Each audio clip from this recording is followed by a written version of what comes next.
Welcome to My Brother, My Bug Brother, and Me, a podcast all about three brothers, one of whom is a bug trying to figure their lives out and answer questions. I'm Alex. That's great. I'm one of the Mahler twins. Which one? I'm Pete. And we are going to be talking about Invincible Season 2, Episode 4. It's been a while. The mid-season finale of Invincible Season 2.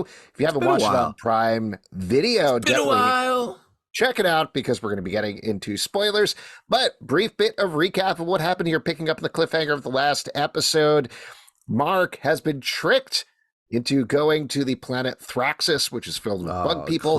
There he discovered his dad, Nolan, aka Omni-Man, is there, and the emperor of the entire planet. Things get wilder and weirder from there as it turns out that Nolan has fallen in love with a bug lady named Andressa, played by none other than awfully quick Rhea Seehorn. Well, they live short lives, man. They live short lives. Yeah. And had a baby. He had another baby. The reason he wanted Mark there is because he wants to protect the planet from the Viltrumites, who don't approve of mating with people who are biologically dissimilar.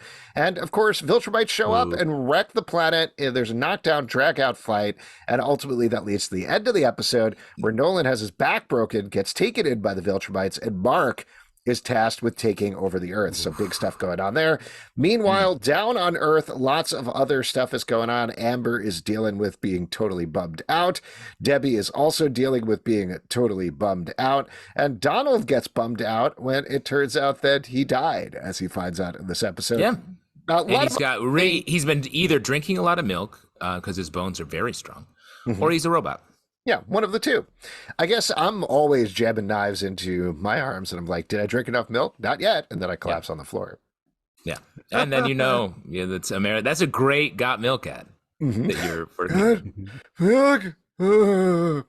Anyway, this is, as mentioned, the mid-season finale. We have 4 more episodes of the season to go. They're going to be sometime next year. We still don't know when. We're taping this a couple of days after it aired. They still haven't announced the premiere date, which I'm very surprised about. I thought there would be like a trailer or a teaser right at the end of that. Scanned back and forth through the credits several times, didn't see anything. But that said, what did you think about this grouping of 4 episodes? How do you feel about how this all wrapped up? Or not?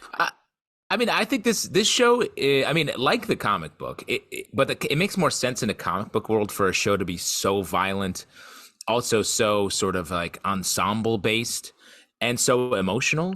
When you see it as a TV show, like, it's so rare to have a show that is this horrifyingly violent, that is also this emotionally nuanced in dealing with like a character going through just the loss of a relationship and what it leads when you're wounded as bad as Debbie has been by Nolan's betrayal and everything. So like, this show is why I don't think there's any other show like it on TV, and it feels like that's because it's such a faithful comic book translation. And I think I've really enjoyed this little half season. I agree. I've been really impressed with, I love the comic book, so I'm always nervous when we get something and then they kind of tweak it. But I've been really impressed with how they're pushing this in the TV show and the different choices they are making to keep things fresh and interesting. I was really impressed with the whole kind of father-son of it all in this episode and the whole complexity of it. And because a lot of times in TV or movies, they kind of have to have people go through things quicker, and I really liked how Mark was able to kind of hang on to his rage and be like, no, fuck that, dude. Fuck you and your new family. I'm out. But then just kind of like had those beats and those moments to really kind of listen to what was happening.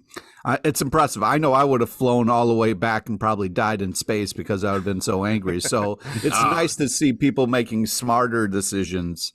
And I put $1,000 on Pete dies in space just as a bet, as a sort of a loose smart, bet. Dude, smart. Yeah. So I don't know. We've got a lot has to change between now and then for that to happen, but I think it's going to pay off. It's a long shot, but it's a win. Yeah, I agree with what you guys are saying. I think the big theme of the season, or at least the half season, I assume it's going to continue in the second half as well, is Mark wrestling with, am I my father? Am I biologically what he wants me to be? Does my mentality make that different in any way? And that's what this episode really dug into very hard, but also in the opposite direction in terms of, can Nolan change? You have that amazing scene right in the middle of the episode where Nolan is choking his son and sobbing and being like, why do I feel this way? Why do I have feelings? Yeah, exactly. Which I thought it's so hard to watch and it's so uncomfortable, but it really gets to these emotional truths about the character in some very smart ways. To jump off of what you were saying, Justin, about the comic book versus the show, my memory of reading Invincible is the first 12 to 13 issues are so strong because they're leading up to that Omni-Man twist that is such a gut punch. They are unimpeachable. And then after that, it becomes a lot of stuff, and a lot of fun stuff that I enjoyed. We read every issue of the comic, but you never get as big and as powerful as those first chunk of issues. I think there's some great stuff in there that I mean, the Eve stuff later on gets really cool, and I love so many things in it. And I want to clarify, I haven't gone back and read them since we initially reviewed them on Comic Book Club. So I don't know, they might work even better through a second read through. I've definitely been tempted to do a second read through from watching the show, but contrasting that memory, that foggy memory of Invincible versus the show, this really does work better for me because I think they found like you were saying, Pete, a better balance with the pacing of how the information comes out. I also really impressed with the fact that it's just Mark and Amber are good. This isn't what this is about yet. You know what I mean? They're just keeping that solid. No, you're jumping straight to that. Well, I'm just saying that relationship guy. Yeah, I'm just saying that dealing with the father-son, the mom dealing with the loss, all these other complicated things. Great. Don't have us also worrying about Mark and Amber. You know what I mean? Let's focus on the things that we want to focus on and the relationships we want to. We'll get to that eventually, and maybe what will happen, who knows? But I like that they're this is solid. Let's look over here. You know what I mean? Oh, so I'm going to disagree with you after this episode. I also disagree, but I would say just like life, everything is in just the right order and nothing comes at you. Yeah, exactly. They just are this. No, we don't have time for that. We're going to deal with these things. And you only deal with your father issues at a particular time in a different place when you can fully digest them without having to deal with all the other stuff you're balancing, like your job and your day-to-day stuff. Yeah. It's not like a big sloppy Thanksgiving where everybody's kind of freaking out. No, it's another planet, another life. By the way, I'm sorry, I forgot to ask right up top. How was your sloppy Thanksgiving, Pete? Oh my God, It was crazy sloppy. And that's where you eat, instead of turkey, you guys have just sloppy joes, and it's laid out in a trough, and you each get a couple buns. How dare you? No, we have the traditional, well, not traditional, but we do the turkey, man. We deep fry it. It gets crazy. Yeah, but you have a TikTok Thanksgiving, so you take everything and you just kind of pour it on the counter and mix it around with some spatulas, right? Oh, you do the famous canned cranberry board. What I was going to say is I like Alex am perhaps going to disagree with you, Pete. I think this show does a great job of being these characters are dealing with a million things, and just in a different each time they're going to face each one will become like a flashpoint.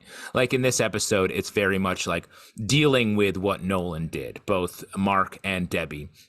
And I think it's beautifully done. And they found a way, to your point, Alex, of picking out the biggest emotional beats from the run of Invincible, the comic, and pairing them together in a nice way. Like the confrontation you talked about where Nolan has Mark by the neck, and he, like a father in real life who can't deal with their emotions because they're from a time when that's not something you talked about.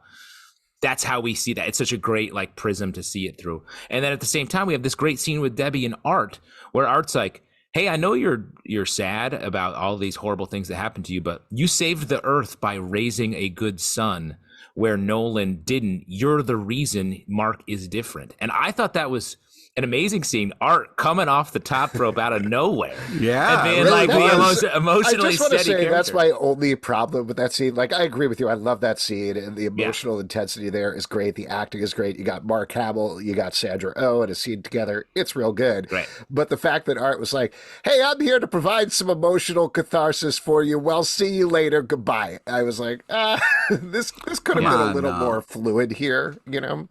Well, and you know what? I agree with you. And what I wish it was Donald that did it. And I know Donald has to do some other stuff, but He's it would have a robot. made great sense though. But think about that. If he came through, offered Debbie the most human advice she's gotten, and then goes and finds out he's not human, I thought that would have been just. And I feel like I'm always rewriting the shows that we're talking about. I think he maybe is capable of it. He's certainly feeling emotions. Well, they clearly have a connection. That's something they've set up in the show, is that they're friends. We haven't really seen that much, but that's clearly there. And to your point, Justin, he was right across the street. We got that earlier. He came over to say hi, went across the street, found his glasses in the rubble of the house where he died, and that's ultimately why he stabs himself in the arm to find out if he's a robot. Spoiler, part robot. So there you go. Yeah, I think he's a robot. Let me ask you this. As glasses guys, you two, what would it be like if you found a pair of glasses? Would you be like, I died here? Or would you be like, someone has similar eyewear taste and perhaps Well, maybe you know lost- your glasses, dude. You know you wear them every day. Yeah, I don't know. it. I have perfect vision, so I don't know what it feels like. God, we know. Are glasses like fucking hats perfect where you're like, oh, I love this hat? Well, when you go to the glasses doctor, which is the technical name, you ask him, you say, hey, if I died in an explosion, would these glasses survive? And the doctor invariably will say yes, because all of them are. You got to get explosion insurance on your glasses, otherwise what do you do? 100%. See, I go to a perfect vision doctor and we just high five for like an hour and then I leave. For an hour? You high five for an hour? Well, we're really happy. That's borderline creepy at that point. That's too long to high five, man. After the first 10 minutes, I'm worried about what's going on. Then you go to the head doctor because your head's so raw. Very injured. Yeah. Well, anyway, talking about the Donald stuff, I love where this is going. I mean, if you do know where this is going from the comics, I won't spoil it here or anything, but I will say it's not exactly what you think. You know, there's some interesting only in Invincible twists in terms of what's going on with Donald. They're also playing this out in a very different way than it played in the comics, so maybe they'll head it in a different direction. But it's certainly interesting. It's definitely, to give a little bit of a hint, one of those Robert Kirkman things that we're talking about with Angstrom Levy, where he's like, oh, you think you know how my powers work because you've seen other things, but I overthought it a bunch and they end up actually differently. It's kind of the same thing with Donald, but it's a fun twist. Anyway, what were you going to say, Pete? Well, I just wanted to get back to the father-son High fives. Nope. No, I was trying to move on from that. Yeah. Wait, were you going to bring up, do you think that Nolan choking Mark was a reference to The Simpsons? Like, it's yes. Oh, but get out of my brain. Yes. Wait, were you really going to do that? Yes. That's very I weird. love the Simpsons homage there. It really felt. The fact that Omni-Man said, why you little, really brought it home. Mm-hmm. And Mark was like, I love you, Dad. Don't have a cow. Don't have a cow, man. And it was very prescient because that was a big argument like, in The Simpsons. There was a joke they made where Homer, on a recent episode, this is true, said that, oh, I don't do that choking thing anymore to one of the other characters. The internet flipped out. They were like, how dare they? How dare he not choke? You've gone over to the woke mob. And The Simpsons are like, what are you talking about? We were making a joke. That's it. So there you go. No worries. Joke. Every father in every animated show is going to choke out their son from now on. Yeah, I can't enjoy The Simpsons unless Homer's choking his children. I bet That's you guys just can't me. wait for that father kind of son relationship. Yeah. Do you know who also loved that? David Sedaris. That's another very current reference that I don't know if anybody's going to get. No. Yeah. I know that name. I just don't know what you're talking about. Yeah.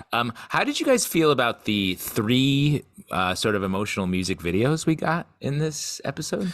There was a lot of bummer indie music. I wrote them down. We had Avalanche by Nick Cave. Shouts to Yes, that song. great. Especially when they did, at the beginning of the season, did I'm a Creep.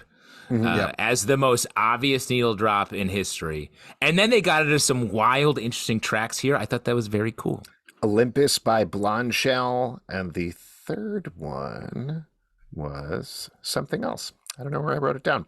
Anyway, yeah, I like that. I thought about exactly what you were talking about, that they were like, no, we know deep cuts too. Don't worry about it. I didn't mind it. I liked it. I loved it. Songs. Yeah, the music in the show is really impressive. I want to talk about the beginning a little bit here, where we get this cliffhanger ending in the last episode where it's like, hi, son, he's reaching out his hand. I really love the choice to then jump to the father just kind of flying through space. And we got the all-star Superman moment where he's just looking really small, kind of resting on a rock, and then kind of starts flying again. Really just... I love that whole kind of montage. It really humanizes this piece of shit because we hate this guy. We don't want anything for him. All of a sudden, there's a montage of him being lonely, and I'm like, oh, he's just a poor, angry guy. And it was really impressive how well they won us over with that. I felt like they did such a cool job with that. One thing that I agree. I was just going to say real quick, the one thing that really reminded me of that I always loved about the comic was the way that Corey Walker and Ryan Ottley drew space, that it was this vast emptiness, which is so missing from a lot of comics. It always feels like, oh, we're going to go from this planet to this planet, and they're like just kind of next to each other pretty much, versus... Space is space, and that's something that they really lead into deep, with the man. book. Space is space. Man, I've never thought about that. Good thing you write between. this ahead of time. Land is land, and sea is sea. Stuff is stuff. I can't handle all this knowledge you're dropping on me here. Take it easy. Yeah. And the space is the space between the stuff. Yeah, space between stuff is space between stuff, I always say. What were you going to say, Justin? I was going to say, the way that this, that we get into Nolan's head, and like Pete's saying, like he is this absolute irredeemable villain in the leading up to this. But then what I think in the comic did this really well too is we sympathize with him. And I think the choice of having him end up on a planet where the species is like insect-like, it connected me back to like the cliche of a kid burning ants with a magnifying glass. And that's the way Nolan thought of Earth. He's like, these people, I'm just here to prepare this. I don't care about any of them. I'll kill them whenever I want. And then he goes to a planet of insects, and it's like the kid with the magnifying glass becoming friends and dating and having sex with an ant. And I thought I really like that as a way of him learning what humanity and like being a person is. And he like a kid who doesn't understand why he shouldn't be just killing ants as a pastime. He struggles with an understanding of what it means to be like caring and understanding. I was thinking more it was like Starship Troopers, but instead of fighting the bugs, you fuck them. Wow. Oh yeah, you. I saw those many texts you sent me where you said like it's like they're fucking the bugs, and I didn't know what you meant, and now find out more. Do you want to know more? Yeah. Do you want to know more? No, the answer is no. To that point, I don't. I don't want to know more. Yes to all this. The only other thing, or no to several of these things. The only other thing that I wanted to mention, just because this came up in our Patreon Slack, is somebody asked the question, how I didn't realize Viltrumites could grow beards, because Nolan grows a beard while he's in space. They all have mustaches. Otherwise, space beards. He can. And all I will say is it's actually a major plot point in the book that they can grow beards, so stay tuned for that. Anyway, I mean, they might not address it. What? They definitely might not. 100%. You'll see. Again, I don't want to give anything away. You haven't seen a head, have you? I have not seen a head, but I've read the comic book. That's true. Yeah. There you go. True. I love so many of the lines in here just because they're straight gut punches. You called Mom a pet. Yes, and thank you for bringing that back up. That's not a good thing. That's fucking horrible thing to do to somebody. You can call someone your Pete, but not your pet. Mm-hmm. That's a lesson that we all learned. And also, when these flying away, Mark saying, "What are you going to do? Knock out all of my teeth again?" is such a hard line to hear. It also reminds me how durable everybody is in the show, kind of per the title, sort of, but. Like, he got his teeth literally knocked out and he still has them again. So that also points to a lot of what happens with the Viltrumites at the end of the episode, who I think all three of them are probably still alive at this point. Nolan is still alive. Mark is still alive. They're all going to recover from this.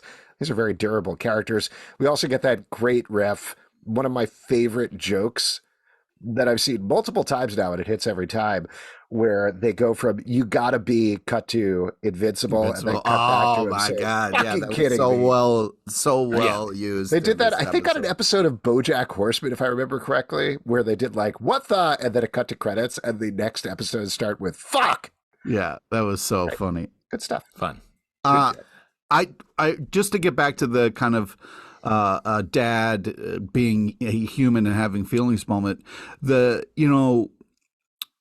It's a tough thing to talk about, but when he's going to go into the black hole and kill himself, I liked that moment because it said to me he cares about his family so much that he's willing to just kind of like, if he just kind of like flew away and then went, like started a life and whatever. But the fact that he was willing to kind of like, he was done, that really, I know it's a kind of a creepy thing, but I just thought that was an interesting kind of choice for him. Like, even though if he doesn't understand his feelings, he felt so kind of like dead inside. I really can't stress enough how much the father-son kind of like, I'm glad we got to see, Mark be like, "Fuck you, I'm out of here." And then the dad flying after him was really nice moment too, to be like, "Hey, come on, let's talk about this," Well, and the other thing that I think is really interesting about it that is that they don't give a lot in the conversation. Like, a lesser show would have, "Hey, we're having a heart-to-heart, and I'm speaking all my feelings out loud." Nolan only comes up to a certain point here where he only gives Mark, like, he kind of apologizes, but he doesn't necessarily explicitly apologize here. He just doesn't understand these feelings. And there's points where he'll say something and then stop. And you expect, again, at a lesser show, he'd be like, "And this is why I feel bad about this thing," but it never goes that far, which points to, I think, the complicated writing in the writer's room. They certainly are holding it back because there's a lot more of an arc to come for him. But at the same time, that's how conversations actually happen. People who don't give all the way all the time. What I would also say, like, he's not fully changed. He's in the middle. He's like, because I think there's a case to be made. He was feeling like he actually felt something for Debbie and Mark.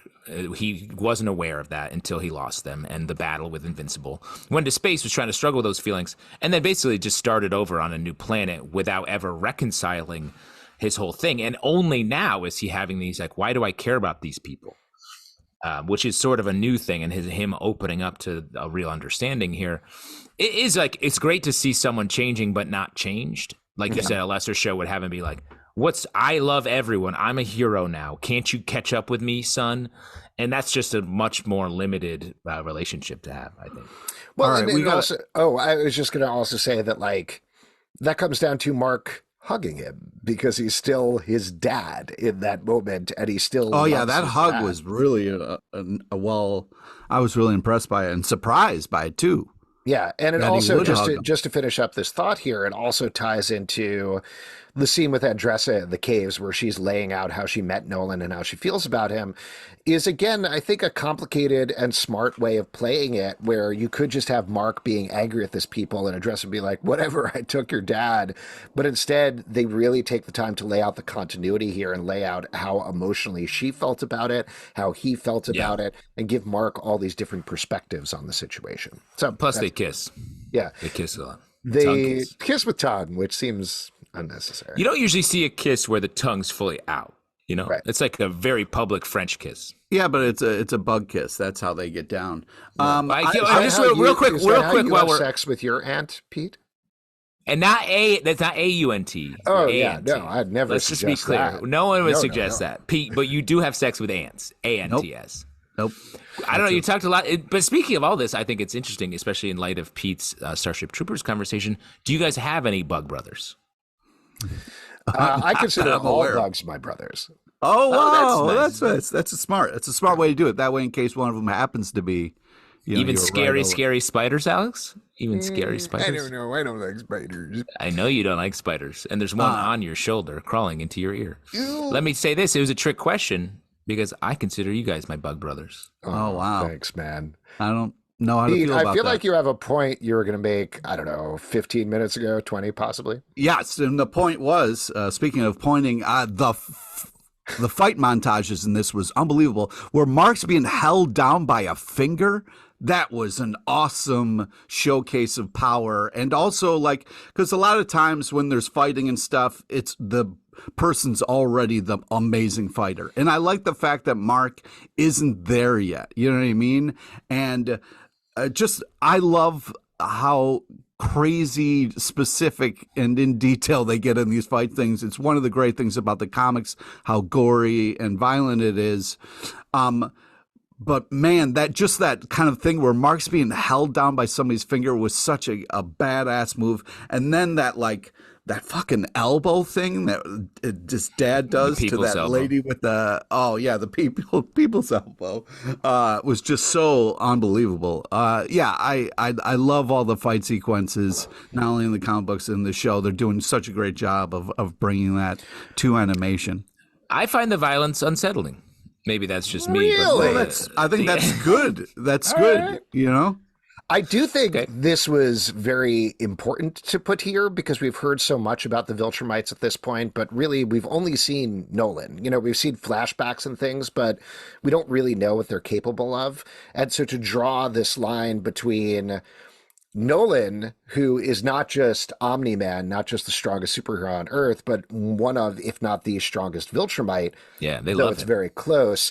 Then you meet Lucan, Thula, and Vidor are the three ones here, and you see them all fighting in very different ways. They're also definitely stronger than Mark is at this point.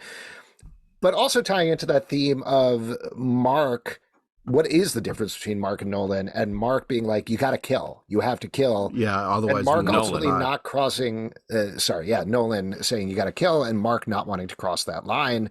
That's important to see as well, just to see the variations between all of these characters.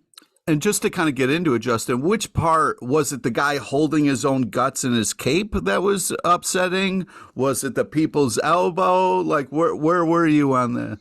I guess it was the cracked skull, brain, eyeballs coming out, and then the jaw to the elbow. That was I guess if I had to name them. So all my favorite parts. All the punching, all your favorite parts. What about Lucan holding in his guts? I already said that. I love that. I love that part. That part's cool. Okay, well, what about the guy where skull crack guy? What about that? I didn't like the skull crack. The jaw? What about the jaw? No, I didn't like the jaw. That's what I said. Okay. All right, yeah, but how about Don taking a knife to his own arm? That was cool. I also didn't like that. No, I didn't like any of that. Interesting. How about the shot of the mom setting the moving box down and then driving away? Did you like that? That was violent in a way of like giving away. Emotionally violent. Books. Yeah, I was. The fact that she was just done. I thought that was a really impressive. It's all violence. But I was going to say, it's like, at the same time where Nolan is becoming like Mark and Mark's teaching him, I think the show is telling us that Mark also has to become like Nolan. Mark needs to kill these bad guys. And that's a sort of a strange lesson for a show. A show like this doesn't usually tell us that. But this show is saying he needed to kill that older lady. I don't think he does, though. Like, I don't know. Maybe you don't think the show is telling us that? Because they had a classic like superhero montage moment where he looks at something and is like, now I know what to do, fight harder. And he's looking at corpses with the intention of killing this woman. Right. He gets motivated to do it, but he doesn't need to cross that line. Like, I don't think he does. You don't think the show is going to be him killing eventually? I mean, having read the comic, spoilers, that's what I'm saying. I know, yes, but okay. So why he's pushing back against it? Of course it is. He won't want to. I'm not saying he wants to, but that's the lesson he's being taught, and I think the show is telling us that. Well, first off, how dare you call her an older lady just because she has a little gray hair? You don't know; she could be very young and vibrant. That's true. You're an older man. And Pete's a guy who fucks ants, so he knows all about this. What the fuck? How did that happen? That's a big in this case, we are talking about AUNTS. Yes, we are. Nope. Vibrant older ladies. He loves vibrancy anywhere he can get. Anyways, but especially in older ladies.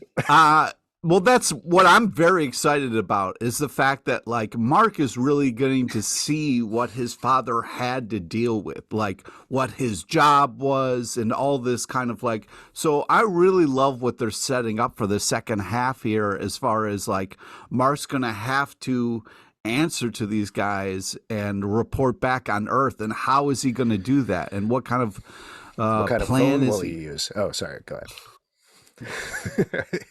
Yes, just to mention this character. Carrier, so after Nolan gets suddenly beaten out of nowhere and his back broken by Lucan, Mark is lying with his guts hanging out as well because he got impaled by Thula. We meet General Craig, who is played by none other than Clancy Brown. Yeah. More Clancy Brown. More Clancy Brown. More. Oh, I thought we were still chanting. Anyway, he shows up and gives Mark, he says, hey, Nolan's going to be taken back to Viltrum and executed for having sex with bug people. And in return, you got to take over Earth. Otherwise, I'm going to come there and millions of people are going to die. So your choice, buddy. So that feels like that is going to be one of the things that he's going to be dealing with in the second half of the season, but we also have so many other things to pick up on at this point. We didn't even see Angstrom Levy in this episode, so he's still hanging out there somewhere. Yep. We've got the twins. We got after credits. We got a fun after credits with the Mauler twins. They feel like they're just... I don't think they're big bad. They're just killing each other over and over. I mean, I love this though. Like the idea that the clone balance needs to be in place, otherwise it doesn't work, is so funny and interesting. Perhaps a comment on politics in America. Ooh. And I love the line, "Your bourguignon is terrible." That was great. But I just wanted to say, just to lay out a couple of the other things, we've also got the Sequids who are on Mars, who are heading towards Earth. We got the Lizard League, which I think I mentioned, and Shapesmith. There's a bunch of other stuff that's floating out there. So 4 episodes. I don't know what's going on. We haven't even talked about Eve. No. Yeah, Eve's battle on the bridge there. Where she sort of gives in. She went away from her, like, let's fight like superheroes instincts, and then gives into it here. And we don't actually find out if that old couple died, but they did. I think they did. It seemed like they did, which was sad. Especially, I know you hate to see an older lady go out, Pete, before you've had your chance. Fuck you. The Eve stuff is interesting. Like, she's going through a sort of an emotional arc that I think is a little more pulled away from us, and setting her up to it's her sort of version of what Mark's going through as well. Yeah, she goes exactly. Back. We see her go back to her family. She's maturing and finding, she's been pushing against all the things, and I think is now maybe just accepting she's somewhere in the middle. Yeah, it'll be interesting to see what happens with her. I did want to mention on that point, we talked very briefly, but didn't actually lay out what's going on with Amber. We got a moment here where she seemed unsure and unsteady about Mark leaving Earth, which I think gets to that point we were talking about, where when he left, she was like, no problem. Have a good time, dude. Have fun in space. See you whenever. I don't think she's going to feel that way by the time he gets back. Yeah. And I think maybe she didn't hear him say, I love you. Mm-hmm. Maybe not. Come on. Ooh. William seems cool while we're checking in with characters. Loves brunch And loves skipping class. That's probably won't turn out well for him. I think his theory on you can skip as many classes as you want in college is not real. Yeah. No, it really depends on how you do on the test. Well, maybe the next 4 episodes. Wow. I'm sorry. Wow. What was that? Oh, nothing. I didn't say anything. Alex, in post, we're just going to have to bring your burn up a little bit because it was really hard to hear because you almost whispered it. Because I don't think Pete heard it, and it's important that he does. Don't act like you're fucking Look, one of us went to a real college. Oh, fuck you. I will say, fuck you. I don't want to say which one it was. Your fucking school, it's the same shit, man. It's just some fucking dude grading your bullshit, all right? So don't fucking tell me that, like, your shit was better. No, you drink Miller Lite and Alex drinks Miller High Life. That's the difference. That's the only difference between the schools. They didn't even sell Miller Lite at Cornell. Long-time listeners. Yeah, right. They were like, not that beer. No, thank you. Long-time listeners may notice a difference. Pete roasting Alex for going to Cornell. Now Alex roasting Pete for going to Ithaca is a strong flip over in this dynamic. So that's great. Me, I went to the school of hard knocks on the streets because I'm real. How about let's talk about General Krieg at the end gives Mark maybe the worst mission. This is such a great twist. I love it. Yeah, I love this as well. It's going to lead to some severe conflict. I think it's going to lead to Mark taking over the world, right? That's how it'll end up. Just kill a couple of humans, like General Krieg said. It's a direct order from a general he met, so that's cool. Yeah. Yeah, I think that's great. Love the character. There are also some weird, if they go in the same direction in the comics as they do in the comics with General Krieg, it gets weird. Like, again, does not go in the direction you'd expect. I'll also mention, I think I said this earlier, but Lucan, Thula, and Vidor, who didn't have a name in the comics. The popular theory online is they named him Vidor because he has a visor that he's wearing. Wow. There you go. I like that theory. Cool. But they also come back, so they should be fine going forward. There's obviously a lot more to be said with Mark's little brother, who is going to play in big. Yeah, there was something. That's the thing. You're basing this all off the comics. Yeah. Nolan's last words are "read my books," and that's when Debbie puts them out on the street. Yes, and I'm excited to see that. There's a hidden message, like every third word, there's a clue. Yeah, well, the books are the ones that you can read. The covers are "The Man with the Invincible Gun" and "Savage Planet, Savage Beasts" is in the background. But I feel like "The Man with the Invincible Gun" is the big one. Maybe I haven't actually looked this up, but maybe this ties in some way to the gun that Angstrom powers for Robot in the first episode. They have, I'm forgetting, it's called like Null Power or something like that. So I wonder if he is giving him a hint how to beat Viltrumites. Ooh. Yeah. I thought it was just going to be definitely like what it is. He opens it up and it just says, "I love you, Mark." Oh, that'd be so but that'd be a hard sell for like a book on the market. You know, like I don't know if a person who buys that book would want just "I love you, Mark" to be on a bunch of blank pages. I don't know. Pete, I wanted to ask you specifically about this. So Thula gets her jaw knocked off. When we see her next, do you think she's going to be some sort of trap jaw? That would be nice. Yeah. Wow. That would be smart. I mean, why not make a trap jaw joke? Yeah. As if that older woman couldn't get more attractive. Now Pete's got trap jaw on his mind. Ooh, fetish. The sexiest of all the masters of the universe. Any other final thoughts before we start to wrap up this half season here? I'm just wondering if moving forward after the end credits, if we're only going to get one Mueller, if that's going to stick or what's going to happen. I bet we're going to get another clone if I had to guess. Okay. Yes. 100%. Before we wrap up here, what do you think the invincible moment of the episode was? Justin, what's your invincible moment of the episode? What we just talked about. Got to give it up for the call forward of the books. The book, him putting the referencing "read my books" and then Debbie putting them out. I love a good, well-placed clue that we don't know what it's going to be. And I think that's going to come up huge in the next 4 episodes, which I think are going to get the repercussions of General Krieg's order, I think, is what the next 4 episodes are going to be about. Yeah. Pete, what about you?